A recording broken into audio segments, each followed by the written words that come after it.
Hey, what's up, you guys? It's your commissioner speaking, and it's week 10, technically, the end of week 10. We have just finished our first double digit week, which means season's almost over, guys. Hang in there.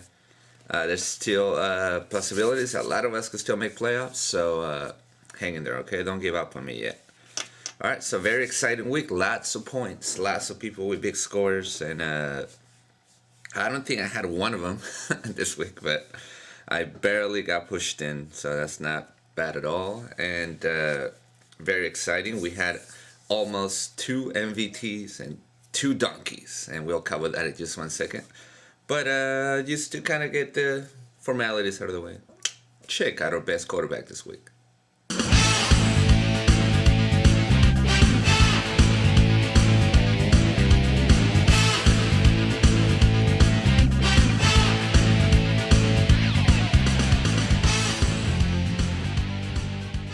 That's right, Big Ben. See, I called it on Thursday. Well, I didn't call it because you guys had already seen it. But Big Ben, 79.32 points. He went off five touchdowns. Definitely got the best of that. So yeah, it's a really good performance, especially on a Thursday night. You know, Thursday night games are not necessarily the greatest sometimes, but this one definitely was a big show. Speaking of big show, check out the running back. This one was totally unpredicted. Check it out.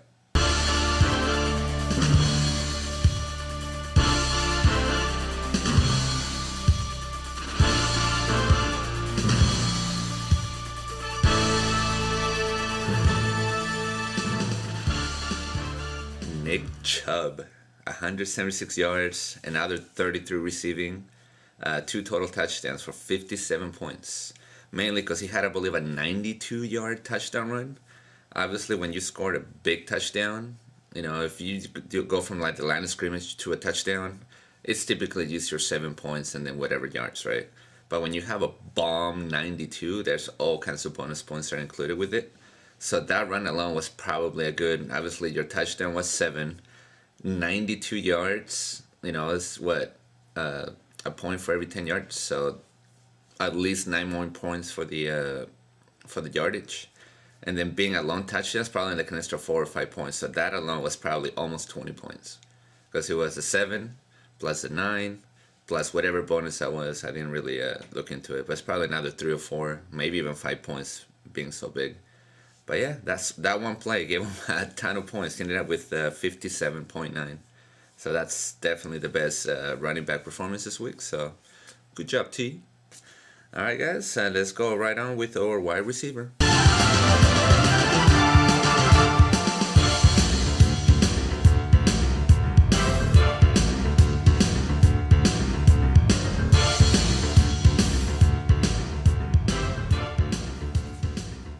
Tyreek Hill again, that little speedster, 117 receiving yards. He actually had 20 rushing yards also, so that's pretty cool. 2 total touchdowns, 38.2. Michael's boy, good job. Tyreek Hill. Oh yeah, or tight end. I think this is the best tight end performance this week. I mean, this season. Whopping 45.5. Check it out.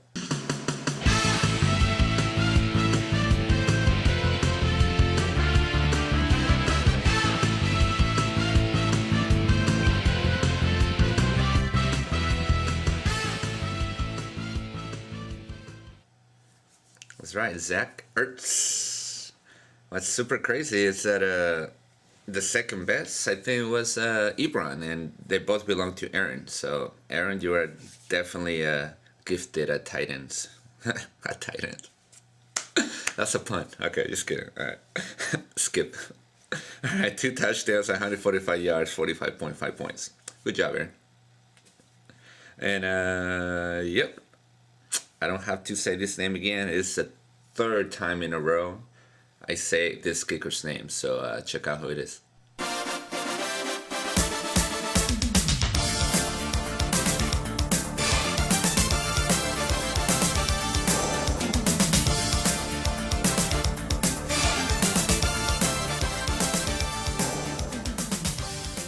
Yeah, Mr. Will Lutz again. Mainly because the Saints are so freaking hot right now.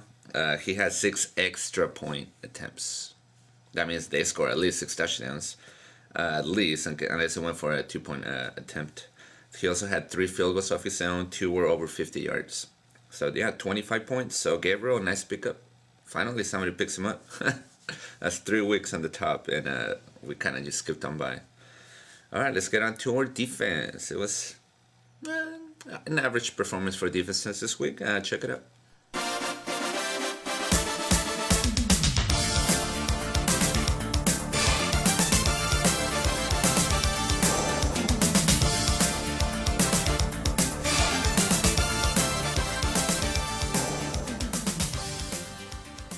Yeah, the Packers, 6 sacks, 1 interception, and 1 fumble. Total 36 fantasy points for Anthony.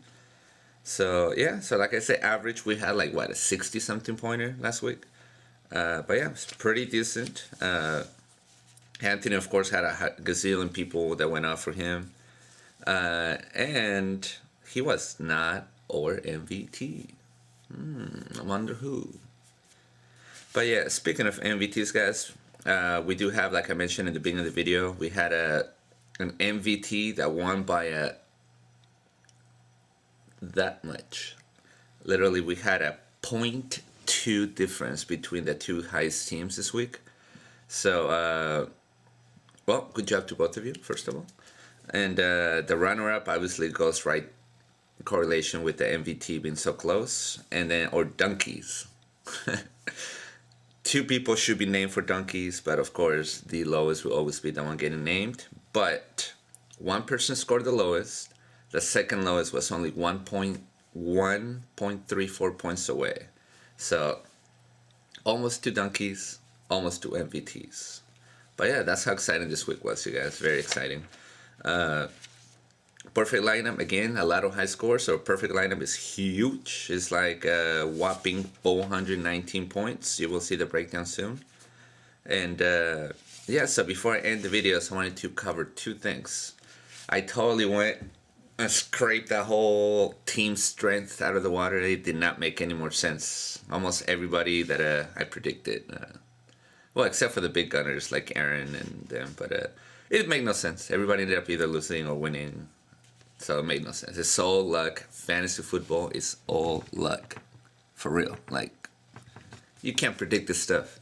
You might have a great matchup. Like, for example, I had a decision to which quarterback to start. So I was like, do I start Jared Goff? That fool is being hella freaking hot. Or Wentz. You know, they both had a pretty decent matchup.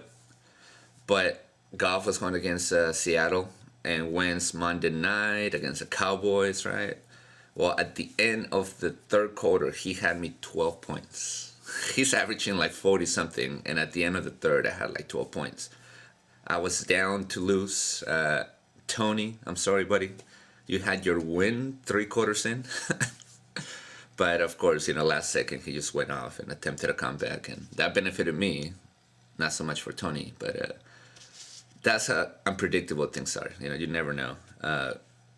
So I wanted to cover our top, because mainly because it's almost the end of the season, and I always like to see statistics, right? So we have the top 3 players in each position that are killing for fantasy players out there. So I'm just gonna I was gonna give you just words so you could read, but I'll probably give it to you anyway on a faster list. But to make it faster, I don't want to Anthony. I don't want to. Hi. All right, check it out, guys. Or, well, wait, let me put an intro right here. That's right. Okay, guys, so check it out. Or top 3 quarterbacks up to right now at the end of week 10. Patrick Mahomes, 527 fantasy points. Big Ben, 434.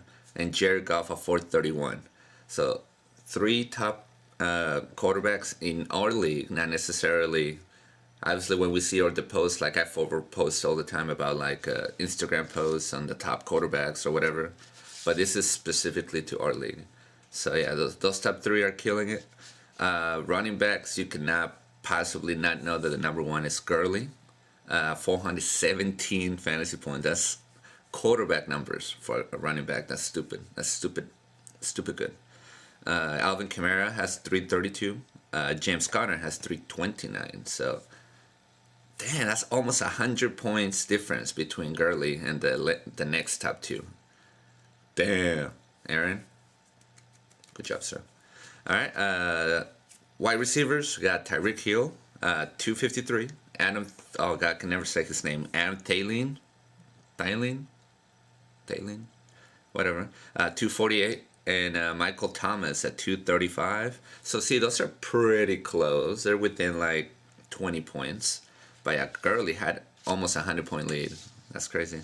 Top tight ends, Zach Ertz at a whopping 200 fantasy points. Travis Kelce, 186. And Eric Ebron at 167. So again, the top three tight ends, 2 belong to Aaron. So good job, sir. Check this one out. This one's funny. Our number one kicker in our league is Will Lutz. Yep, for the whole season, Will Lutz. It's got 147 points.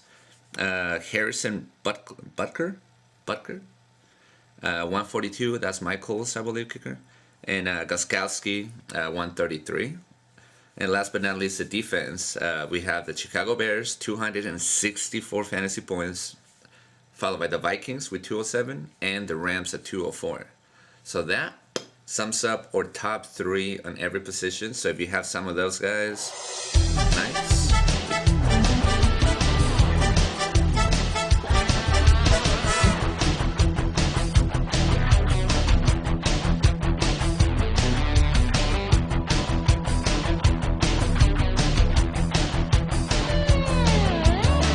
Besides, wish you luck. Speaking of wishing luck, last thing I have to tell you guys about is, see this? Woo! Since we're on to week 11, so we have 3 games left in the season. So I'm going to call this one this.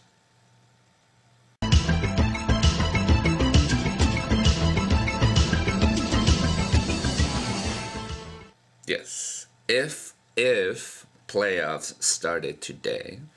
All right, so that means that if this week the playoffs will be starting, we will have obviously the top 6 people go to the championship bracket. The bottom 6 will go to the toilet bowl bracket. So on the championship league, we're supposed to have obviously the top 2 get the buys. So Aaron and Cody, you get a bye. You will not have to play. The remaining 4 reverse each other, right? So we have Anthony versus Gabriel. And I got squished in there, so I will have to face Terrence. So if the playoffs started today, that's how the bracket would look like. For the toilet bowl, the top 2 teams in the toilet bowl would be Jay and Alvin. So both of you guys will have a bye. And then Michael V versus Tony. And Lino against Tyresa. So that's your mental image on if the playoffs started today. So like I mentioned before, there's still 3 games, and there's still at least most of the teams in the middle with at least 2 games difference, which means that if you're at the bottom, you could move up several spots and make playoffs still. So if just because you're at the bottom doesn't mean you're out. All right, so don't lose hope. All right, you guys, so that's all I have for you guys today. I can't wait to burst Lino this week. You got this, Lena? You got this? We should go, man, I always have to work though, but I said we should go watch some games sometime and battle each other in person. Oh, speaking of which, like last week when we had the Raider-Niner game, I kicked it with Tony and Aaron, and I forgot to share a picture, so I'm gonna share that picture today just because I forgot about it, but I have it. And it was fun, so I wish we could do that a little more, especially, the playoffs, and it's a little more challenging that way. At least on a Thursday night or Monday, it's probably a little more doable for me, at least. Or, you hear me, boss? Give me the day off. All right. So anyway, I don't want to be goofy anymore. I will see you guys next week, and peace out.